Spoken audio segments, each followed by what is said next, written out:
Okay, this chapter is called Elephant Jokes. Ivan, Bob, I blink. The dawn sky is a smudge of gray flecked with pink, like a picture drawn with two crayons. I can just make out Ruby in the shadows waving hello with her trunk. Are you awake? Ruby asks. We are now, says Bob. Aunt Stella's still asleep and I don't want to wake her because she said her foot was hurting, but I'm really, Ruby pauses for a breath, really bored. Bob opens one eye. You know what I do when I'm bored? What? Ruby asks eagerly. Bob closes his eye. I sleep.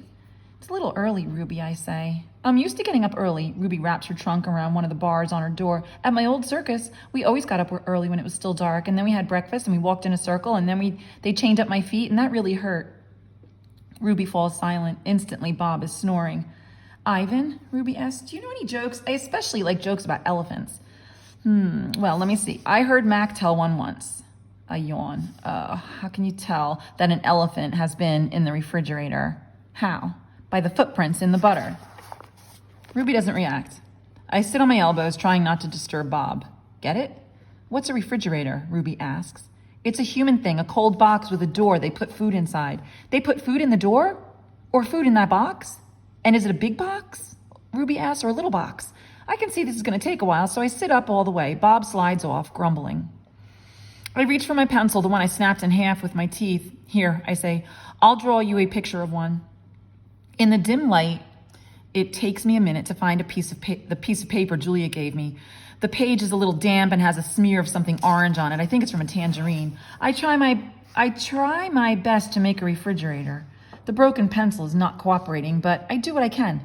By the time I'm done, the first streaks of morning sun have appeared in flashy cartoon colors. I hold up my picture for Ruby to see. She studies it intently, her head turned so that one black eye is trained on my drawing. Wow, you made that? Is that the thing you were telling me about before, art? Sure is. I can draw all kinds of things. I'm especially good at fruit. Can you draw me a banana right now? Ruby asks. Absolutely. I turn the paper over and sketch. Wow, Ruby says, again in an awed voice when I hold up the page. It looks good enough to eat. She makes a happy lilting sound, an elephant laugh. It's like the song of a bird I recall from long ago, a tiny yellow bird with a voice like dancing water. Strange. I'd forgotten all about that bird, how she'd wake me every morning at dawn when I was still curled safely in my mother's nest. I circled this because I want to remind myself that interacting with Ruby is making Ivan access more of his memories from when he lived in the jungle. It's a good feeling making Ruby laugh, so I draw another picture and another along the edges of the paper, an orange, a candy bar, a carrot. What are you two up to? Stella asks, moaning as she tries to move her sore foot. How are you this morning? I ask. Just feeling my age, Stella says. I'm fine. Ivan is making me pictures, Ruby says, and he told me a joke. I really like Ivan, Aunt Stella. Stella winks at me. Me too, she says. Ivan, want to hear my favorite joke? Ruby asks. I heard it from Maggie. She was one of the giraffes in my old circus. Sure, I say. It goes like this. Ruby clears her throat. What do elephants have that nothing else has? Trunks, I think, but I don't answer because I don't want to ruin Ruby's fun. I don't know, Ruby, I reply. What do elephants have that nothing else has? Baby elephants, Ruby says. Good one, Ruby, I say, watching Stella stroke Ruby's back with her trunk. Good one, Stella says softly. I think having Ruby come and stay with Stella has really changed Stella, the old elephant's life, because now she's getting to be a mom to Ruby. Children. Once I asked Stella if she'd ever had any babies. She shook her head. I never had the opportunity. You would have made a great mother, I told her. Thank you, Ivan, Stella said, clearly pleased. I like to think so. Having young ones is a big responsibility. You have to teach them how to take mud baths, of course, and emphasize the importance of fiber in their diet. She looked away, contemplating. This is a word I'm going to add to our word wall. I want you to think about what does that mean. She looked away, contemplating. Elephants are excellent at contemplating. I think the hardest part of being a parent, Stella added after a while, would be keeping your babies safe from harm, protecting them. The way silverbacks do in the jungle, I said. Exactly, Stella nodded. You would have been good at protecting too, I said confidently. I'm not so sure, Stella said, gazing at the iron bars surrounding her. I'm not sure at all. Okay, what does Stella mean? Why is she not sure? I think maybe it means because, well, Stella herself got captured. So she knows how hard it is to keep baby elephants safe. The parking lot. Mac and George are chatting while George cleans one of my windows. George, Mac says, frowning. There's something wrong with the parking lot. George sighs. I'll take a look as soon as I'm done with the window. What's the problem? There are cars in it. That's what's wrong. Cars, George. Mac breaks into a grin. I think things are actually starting to pick up a bit. It's got to be the billboard. People see that baby elephant and they just have to stop and spend their hard-earned cash. I hope so, George says. We sure could use the business. Mac's right. I've noticed more visitors coming since he and George added the picture of Ruby to the sign. People crowd around Ruby and Stella's domain, oohing and eyeing at the sight of such a tiny elephant. I gaze out at the huge sign that makes humans stop and spend their hard-earned cash. I have to admit that the picture of Ruby is rather cute, even if she doesn't look like a real elephant. I wonder if Mac could add a little red hat and a curly tail to the picture of me. Maybe then more visitors would stop by my domain. I could use a few oohs and ahs myself. I think Ivan is feeling just a little bit jealous, even though he really likes Ruby and Stella. Ruby's story. Ivan, tell me another joke, please, Ruby begs after the 2 o'clock show. I think I may have run out of jokes, I admit. A story then, Ruby says. Aunt Stella's sleeping and there's nothing to do. I tap my chin. I'm trying hard to think. But when I gaze up at the food court skylight, I am mesmerized by the elephant-colored clouds galloping past.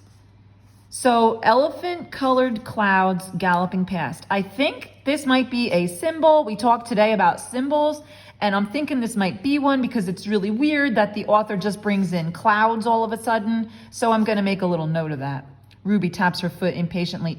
I know. I'll tell you a story, she says. A real, live, true one. Good idea, I say. What's it about? It's about me. Ruby lowers her voice. It's about me and how I fell into a hole. A big hole. Humans dug it. Bob pricks his ears and joins me by the window. I always enjoy a good digging story, he says. It was a big hole full of water near a village, Ruby says. I don't know why humans made it. Sometimes you just need to dig for the sake of digging, Bob reflects. We were looking for food, Ruby says, my family and I, but I wandered off and got lost and went too close to the village. Ruby looks at me, eyes wide. I was so scared when I fell into that hole. Of course you were, I say. I would have been scared too. Me too, Bob admits, and I like holes. The hole was huge. Ruby pokes her trunk between the bars and makes a circle in the air. And guess what? She doesn't wait for an answer. The water was all the way up to my neck, and I was sure I was going to die.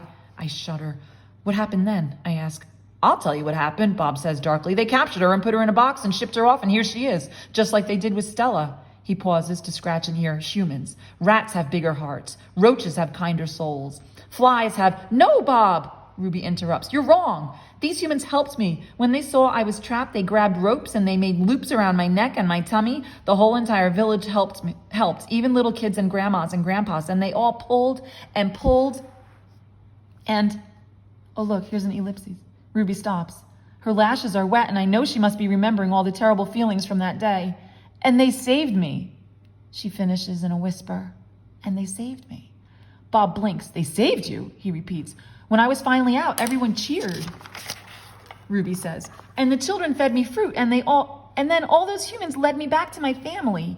And it took the whole day to find them. No way, Bob says, still doubtful. It's true, Ruby says, every word. Of course it's true, I say. I've heard rescue stories like that before. It's Stella's voice. She sounds weary. Slowly, she makes her way over to Ruby. Humans can surprise you sometimes.